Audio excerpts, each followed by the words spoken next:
Hello friends, आज की इस वीडियो में हम देखेंगे संप्रेषण के बारे में कि संप्रेषण क्या होता है। ये हमारे मैनेजमेंट की चौथी यूनिट है। तो चलिए वीडियो को आगे बढ़ाते हैं, देखते हैं। संप्रेषण का अर्थ है, यह एक लैटिन शब्द कम्युनिस से बना है जिसका अर्थ है समान। संप्रेषण संचार एक प्रक्रिया होती है जिसमें विचारों, तथ्यों, सूचनाओं, भावनाओं आदि का आदान प्रदान किया जाता है। ये क्या कहलाता है? संप्रेषण कहलाता है। फिर ल्यूइस एलन ने क्या बोला है संप्रेषण के बारे में? संप्रेषण से अभिप्राय उन सभी क्रियाओं से है जो एक व्यक्ति से दूसरे व्यक्ति को अपनी बात समझाने के लिए करता है। इसमें एक व्यवस्थित तथा निरंतर चलने वाली कहने, सुनने तथा समझने की प्रक्रिया सम्मिलित है। ये लुईस एलन ने कहा है। फिर हेरोल्ड कंट्ज एवं हेनिज वेहरिक ने क्या बोला है? संप्रेषण सूचनाओं का प्रेषक के द्वारा प्राप्तकर्ता को स्थानांतरण है ताकि वह उन सूचनाओं को उसी रूप में समझ सके। ये किसने कहा है? हेरोल्ड ने, कंट्ज तथा हेनिज वेहरिक ने। फिर आते हैं रॉजरस। रॉजरस क्या बोलते हैं? संप्रेषण एक ऐसी प्रक्रिया है जिसके द्वारा व्यक्ति आपस में सूचनाओं के आदान प्रदान करते हैं ताकि वे एक जैसी समझ बना सकें, पारस्परिक समझ बना सकें। फिर आता है संचार की विशेषताएं। यह सतत प्रक्रिया है, यह दो तरफा होती है। ये सभी स्तर निम्न, मध्य, उच्च पर होती है एवं सभी विभागों में होती है। क्या? संचार। फिर आता है समन्वय के आधार के रूप में कार्य करता है। समन्वय संप्रेषण के महत्व में क्या आता है? समन्वय जो होता है, समन्वय के आधार के रूप में कार्य करता है। प्रभावी संप्रेषण के द्वारा सभी विभागों के मध्य समन्वय स्थापित किया जाता है। फिर है क्या है? उद्यम के निर्विघ्न चलने में सहायता करती है। संप्रेषण जो होती है व्यवसाय को बिना किसी रुकावट, तनाव, झगड़े के चलने में मदद करता है। फिर तीसरा है निर्णय लेने की क्षमता के आधार के रूप में कार्य करती है। संप्रेषण सभी तरह की सूचनाओं को एकत्रित करने में मदद करता है जिसके आधार पर निर्णय भविष्य के लिए आसानी से लिए जा सकें। फिर है प्रबंधकीय कुशलता को बढ़ाता है। प्रबंधन जो होता है अपने कार्य को अन्य लोगों से दक्षतापूर्ण एवं प्रभावशीलता द्वारा करवाने की प्रक्रिया प्रबंधन कहलाती है। तो यही है जो प्रबंधकीय कुशलता को भी बढ़ावा देता है। कौन? संप्रेषण। फिर सहयोग और औद्योगिक शांति को बढ़ावा देता है। कैसे? संप्रेषण द्वारा कर्मचारियों से अच्छे संबंध बने रहते हैं जिससे किसी भी तरह के झगड़े, विवाद का डर नहीं रहता और औद्योगिक शांति बनी रहती है। फिर आता है प्रभावी नेतृत्व स्थापित करता है। कैसे? संप्रेषण लोगों को प्रभावित करता है जिससे उनके व्यवहार में होता है। संप्रेषण लोगों को प्रभावित करता है जो मतलब कि उनका व्यवहार बताता है ना। फिर आता है संचार के 7 CS। जी क्या होते हैं? इन 7 CS के द्वारा संप्रेषण अत्यंत प्रभावशाली बन जाता है। तो यहाँ 7 CS का मतलब C से है क्लियर, है ना। 7C का मतलब है स्पष्ट, यानी क्लियर। क्लियर से क्या आएगा? फर्स्ट C से संप्रेषण स्पष्ट होना चाहिए जिससे आसानी से समझा जा सके। मस्तिष्क में किसी भी तरह की कन्फ्यूजन नहीं होनी चाहिए। मतलब जो संप्रेषण है वो संचार जो है स्पष्ट होना चाहिए। दूसरा है शिष्टाचार, क्यूरियोसिटी, है ना, नहीं क्यूरियोसिटी। ये क्या होती है? संप्रेषण सभ्य, विनम्र तथा आदरपूर्ण होना चाहिए। संप्रेषण हमेशा लोगों की भावनाओं एवं संस्कृति को ध्यान में रखकर करना चाहिए। फिर आती है पूर्णता, कंप्लीटनेस, है ना। तीसरे C का मतलब है कंप्लीटनेस। संप्रेषण में सभी तरह की जानकारी होनी चाहिए। अधूरी जानकारी द्वारा संप्रेषण नहीं करना चाहिए। फिर है प्रतिफल, कॉन्सिडरेशन।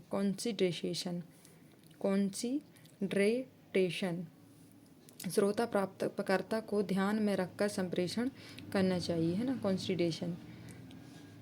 फिर अगले 6वें C का मतलब है, 5वें C का मतलब है कोइंसिडेंस, है ना, संक्षिप्ति। क्या होता है?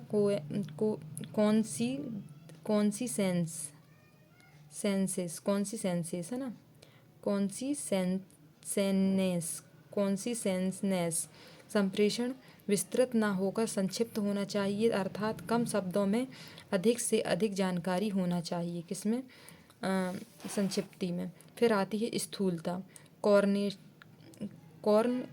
कॉन्रेटेंसनेस। संप्रेषण विशिष्ट होना चाहिए, परिभाषित होना चाहिए। जो उदाहरण प्रस्तुत किया जाता है वह संप्रेषण को सहयोग करने वाला होना चाहिए। फिर आता है 7वां करेक्ट यानी सही। संप्रेषण तथ्यों एवं जानकारी के आधार पर सही होना चाहिए। गलत तरीके से संप्रेषण विश्वास को कमज़ोर बनाता है। फिर आती है संप्रेषण प्रक्रिया के तत्व। कौन कौन से तत्व शामिल है? प्रेषक यानी सेंडर, ऐसा व्यक्ति जो संदेश भेजता है क्या कहलाता है? प्रेषक कहलाता है। फिर आता है संदेश यानी मैसेज, प्रेषक द्वारा भेजी गई किसी विषय वस्तु, तथ्य, जानकारी, विचार जो वो देना चाहता है। फिर आती है एनकोडिंग, है ना, एनकोडिंग यानी कि पत्रिका, संदेश को प्रेषक द्वारा चित्र, ग्राफ आदि में परिवर्तित करना जिससे संदेश को आसानी से समझा जा सके, उसको एनकोडिंग कहते हैं। माध्यम क्या होता है? प्रेषक द्वारा संदेश को भेजे गया तरीका, जैसे व्हाट्सएप हुआ, आमने सामने से, बहुत इंस्टाग्राम हुआ, स्नैप हुआ, आजकल इन सब के माध्यम से हम जो है संदेश को भेजते हैं, है ना। फिर आता है डिकोडिंग क्या होता है? यह प्राप्तकर्ता द्वारा संदेश को समझने के लिए अपनाया गया तरीका होता है। फिर 6वां है प्राप्तकर्ता, जो संदेश को ग्रहण करना है वो प्राप्तकर्ता, रिसीवर कहलाता है। फिर आता है पुष्टि, प्रतिपुष्टि यानी कि फीडबैक क्या होता है? प्राप्तकर्ता द्वारा संदेश प्राप्त होने के पश्चात प्रतिक्रिया देना फीडबैक कहलाता है। फिर आता है कोलाहल यानी ध्वनि, नॉइस जिसको बोलते हैं। संप्रेषण प्रक्रिया में रुकावट कोलाहल कहलाती है ना, कोलाहल कहलाती है। फिर यहाँ से एक छोटा सा रॉ डायग्राम के माध्यम से हम देखते हैं। ये सेंडर है, एनकोडिंग किया, मैसेज को फिर क्या डिकोड किया, रिसीवर के पास पहुँचा, और ये जो है नॉइस है और ये फीडबैक है ना। फिर आते हैं संचार के प्रकार में।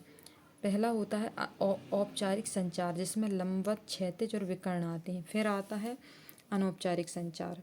तो हम देखते हैं औपचारिक संचार में लंबवत के बारे में। ऐसा संचार जो ऊपर से नीचे और नीचे से ऊपर की ओर किया जाता है लंबवत संचार कहलाता है। ठीक है। डाउनवर्ड यानी कि ऊपर से नीचे की ओर, डाउनवर्ड है ना, ऊपर से नीचे की ओर। ऐसा संप्रेषण जो उच्च स्तर से निम्न स्तर की ओर किया जाता है, इसमें निर्देश देना, जानकारी देना आदि शामिल हैं। फिर आता है नीचे से ऊपर की ओर यानी कि अपवर्ड, है ना, नीचे से ऊपर की ओर। ऐसा संचार जो निम्न स्तर से उच्च स्तर की ओर जाता है अपवर्ड कहलाता है। फिर आता है क्षैतिज संचार क्या होता है? ऐसा संप्रेषण या संचार जो एक ही स्तर पर होता है ना। उदाहरण यानी कि दो कर्मचारी के बीच संचार जो एक ही स्तर पर कार्यरत हों, ऐसा संचार क्या? क्षैतिज संचार कहलाता है। फिर आता है विकर्ण संचार। एक ही विभाग का उच्च स्तर का कर्मचारी दूसरे विभाग के निम्न स्तर के कर्मचारी से जो संचार करता है उसको विकर्ण संचार कहते हैं। जैसे कि ये दूसरे विभाग के इस कर्मचारी से संप्रेषण करेगा, ये इससे करेगा, है ना। तो ये क्या कहलाते हैं? विकर्ण संचार कहलाते हैं। फिर आता है औपचारिक संचार के बारे में देख लेते हैं। ऐसा संचार जो आधिकारिक संबंध के कारण होता है, जिसमें नियम तथा अधिनियम का ध्यान रखा जाता है, औपचारिक संचार कहलाती है। इसके लाभ क्या हैं? संचार के साक्ष्य बने रहते हैं, निर्णय लेने में आसानी होती है, और हानि क्या है? यह बहुत अधिक समय लेती है। क्या? औपचारिक संचार। फिर आते हैं कुछ लोकप्रिय संचार नेटवर्क हैं। क्या हैं? एकल श्रृंखला क्या होती है? इस संचार में एक पर्यवेक्षक और उसके अधीनस्थों के बीच मौजूद होता है, है ना। एक पद अनुक्रम अनुसार संप्रेषण होना चाहिए, मतलब ये बॉस जो हुआ वो इसके नीचे सभी के ऊपर होता है, मतलब जितने अधीनस्थ हैं उनके ऊपर क्या होता है? एक बॉस होता है, उसको एकल श्रृंखला बोलते हैं। फिर आती है चक्र क्या होती है? सभी अधीनस्थ केवल एक अधिकारी के द्वारा से ही संप्रेषण करते हैं तथा वह अधिकारी ही उस चक्र के केंद्र के रूप में काम करता है। अधीनस्थ को आपस में भी बात करने की अनुमति नहीं होती। मतलब कि अधीनस्थों के मध्य एक ही बॉस होता है। ये देखो, ये 4 लोगों के बीच में एक बॉस होगा। अधिकारी केंद्र में रहता है तथा उसके अधीनस्थ कार्य करने वाले लोग एक गोले के रूप में कार्य करते हैं। अधीनस्थ आपस में संचार कर सकते हैं। फिर आता है गोला। यह संप्रेषण एक गोले में ही प्रसारित होता है। प्रत्येक व्यक्ति केवल अपने साथ के 2 व्यक्तियों के साथ ही संप्रेषित करता है। इसमें एक गोले के रूप में संप्रेषण होता है। एक कर्मचारी 2 अन्य कर्मचारियों से ही संप्रेषण कर पाता है। मतलब कि एक ये इससे कर पाएगा या इससे कर पाएगा, इससे नहीं कर पाएगा। ठीक है। फिर आता है स्वतंत्र प्रवाह।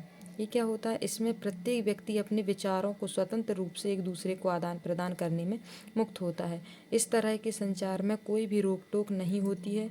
कोई भी कर्मचारी किसी अन्य कर्मचारी से कभी भी संचार कर सकता है ना। मतलब ये इससे भी कर सकता है, इससे भी कर सकता है, इससे भी, सबसे कर सकता है। स्वतंत्र प्रवाह बोला जाता है। फिर आता है विलोम या भी।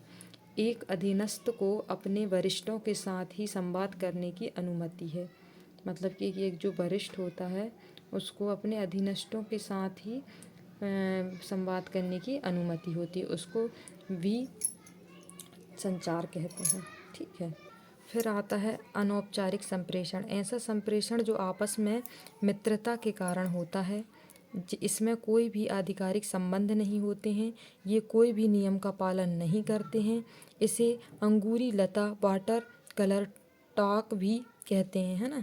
ग्रेप वाइन भी बोला जाता है किसको? अनौपचारिक संप्रेषण को। फिर पहला आता है गपशप, है ना। अनौपचारिक में अफवाहें। प्रत्येक व्यक्ति दूसरों के साथ अचयनित आधार पर संचार करता है। मतलब कि गपशप करना, अफवाहें फैलाना, एक सर्कल बना लिए या ग्रुप बना लिए या गोला बना के बातें कर रहे हैं, बिना किसी उद्देश्य के संचार होता रहता है। आपस की रुचि की बातें करते हैं, है ना। जिसको जो पसंद है वही बातें किए जा रहा है, किसी की चुगली करना, किसी कुछ करना, तो वो गपशप कहलाती है। फिर आता है समूह यानी कि भीड़ भाड़। एक व्यक्ति केवल उन लोगों के साथ संचार करता है जिन पर वह भरोसा करता है ना। माना कि जो एन है वो ओ और पी से ही शेयर करेगा, एल से करेगा, एम और ओ से नहीं करेगा। ऐसा यहाँ एक व्यक्ति दूसरे उसी व्यक्ति से संप्रेषण करता है जिस पर उसे विश्वास होता है। इस श्रृंखला से संचार की एक श्रृंखला बनती है ना। ये आप देख रहे हैं। फिर आती है इकहरी श्रृंखला। यह क्या होती है? प्रत्येक व्यक्ति एक क्रम में दूसरे से संचार करता है। ये देखो, एक के बाद एक इकहरी श्रृंखला के आधार पर। फिर आती है संभाव्यता नेटवर्क। ये क्या होता है? ये इम्पोर्टेंट भी है। व्यक्ति दूसरों के साथ बिना किसी उद्देश्य के सूचनाओं को आदान प्रदान करता है। जैसे एक व्यक्ति दूसरे व्यक्ति को बिना किसी उद्देश्य के सूचनाओं को आदान प्रदान करता है। ये है, कोई उद्देश्य भी नहीं है फिर भी आदान प्रदान किए जा रहा है अपनी बातों का, है ना। अपनी कहना चाहिए कोई भी बात का लगे हैं आदान प्रदान करने, कुछ भी बात बता रहे हैं, मतलब जो काम की बात नहीं है वो भी बता रहे हैं। तो ये क्या कहलाती है? संभाव्यता नेटवर्क। फिर आते हैं संप्रेषण की बाधाएं या अवरोध। ये 4 प्रकार की होती हैं। अर्थ संबंधी बाधा, मनोवैज्ञानिक बाधा, संगठनिक बाधाएं और व्यक्तिगत बाधाएं। तो हम पहले देखेंगे अर्थ संबंधी बाधाएं, सांकेतिक बाधाएं जिसको बोलते हैं। यह शब्दों और वाक्यों के अर्थ से संबंधित हैं। इसमें अर्थ का पता लगाना मुश्किल होता है। यह तकनीकी शब्दों, कठिन ग्रामर, इनकोडिंग तथा डिकोडिंग के कारण होती हैं। क्या? अर्थ संबंधी बाधाएं।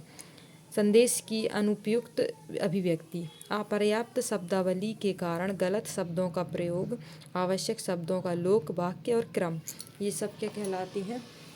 बाधाएं कहलाती हैं किसकी? संप्रेषण या संचार की। फिर आती है विभिन्न अर्थों सहित संकेतन। एक ही शब्द के कारण अलग अलग परिस्थितियों में अलग अलग लोगों के लिए अलग अलग अर्थ होते हैं, है ना। ये सब क्या कहलाते हैं? विभिन्न अर्थों सहित संकेतन कहलाते हैं। फिर आती है त्रुटिपूर्ण रूपांतरण अनुवाद। ये क्या होता है? प्रेषक के अन्य भाषा में भेजे भेजने और प्राप्तकर्ता के दूसरी भाषा में प्राप्त होने के कारण क्या होता है, त्रुटिपूर्ण रूपांतरण या अनुवाद संप्रेषण बाधाएं होती हैं। फिर आती है अस्पष्ट संकल्पनाएं। ये क्या होती हैं, कुछ मान्यताओं के कारण जो अलग अलग व्याख्याओं के अधीन हैं उनको अस्पष्ट असंकल्पनाओं में रखा जाता है ना।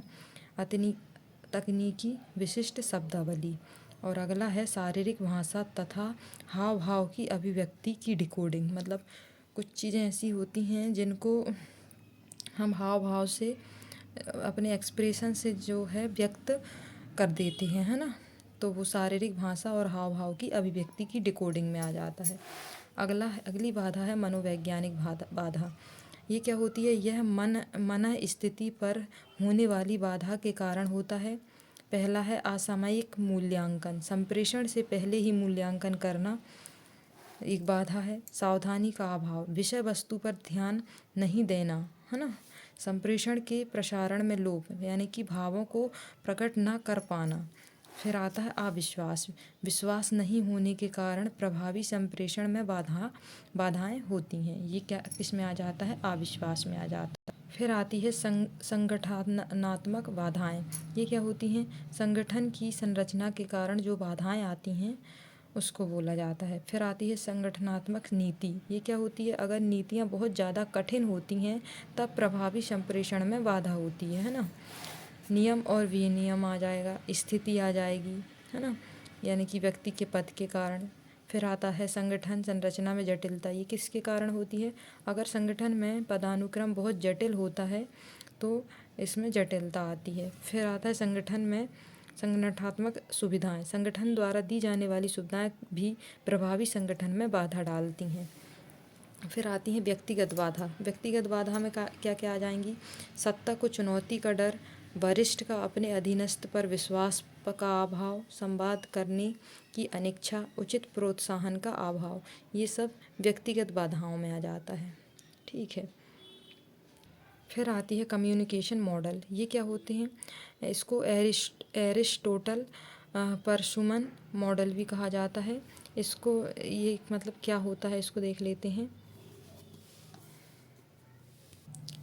ये क्या होता है, जब कोई राजनीतिक नेता या शिक्षक क्रमशः सभा और कक्षा में अपना भाषण देते हैं तो उनकी भाषण शैली अनुनय मॉडल में कार्य में शामिल होती है। मतलब कि जैसे कोई सेंडर है, कोई मैसेज दे रहा है और कोई रिसीव कर रहा है, प्राप्त कर रहा है।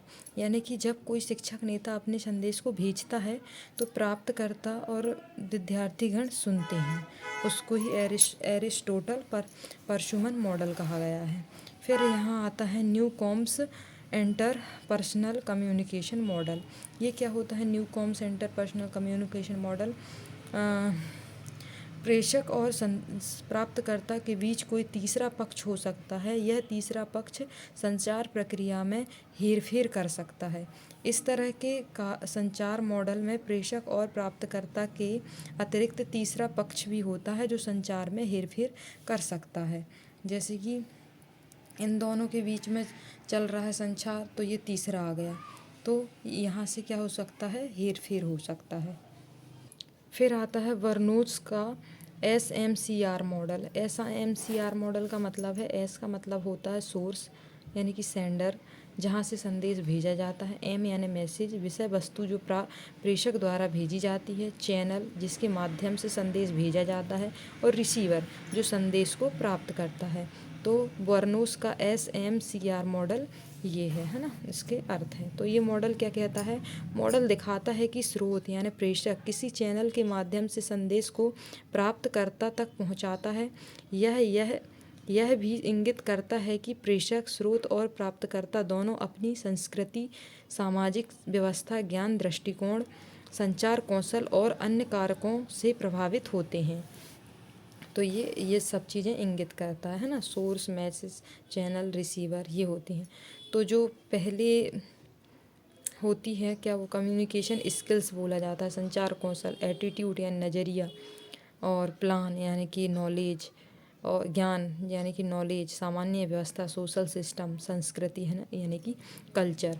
ये सब सोर्स होते हैं, है ना, जो कि भेजे जाते हैं रिसीवर के चैनल के माध्यम से। ठीक है, तो ये रहा हमारा पूरा संप्रेषण यानी कि संचार। इसके MCQs हम नेक्स्ट वीडियो में देखेंगे। तब तक के लिए tata bye bye, thanks for watching.